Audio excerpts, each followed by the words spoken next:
一天一种小动物，蓝闪蝶，学名 Morpha， 是蛱蝶科闪蝶属的热带蝴蝶，其翅展可达10到15厘米，雄性翅膀呈璀璨宝蓝色，由微观结构产生的结构色所致，随角度变化而变化。翅膀背面为褐色带眼状斑纹。它们分布于中南美洲热带雨林，以果汁液和花蜜为食。蓝闪蝶一生经历卵幼虫、蛹成虫4个阶段。它是巴西国蝶，大自然的艺术品。在南美洲的古老部落中，流传着一个关于蓝闪蝶的凄美爱情故事。很久以前，部落中有一位名叫阿雅的美丽少女和一位勇敢的猎手阿凯，两人青梅竹马，彼此倾心，常在丛林中漫步，憧憬着未来的美好生活。然而部落的首领却看中了阿雅，想让她成为自己的妻子。阿雅坚决不从，与阿凯决定私奔，逃离这片束缚他们的土地。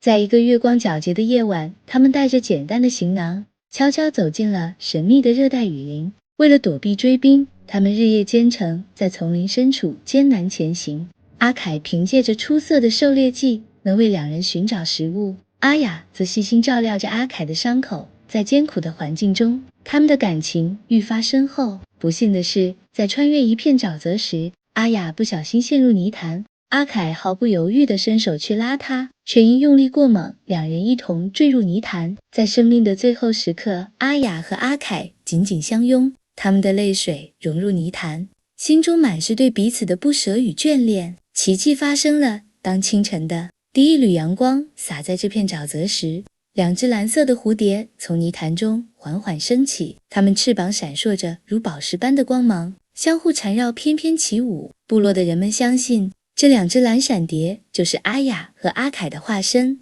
它们虽然在人间无法相守，但化作蝴蝶后便能自由自在地在丛林中相伴，将永恒的爱情化作这一抹动人的蓝色，在世间传递着对爱情的坚守与执着。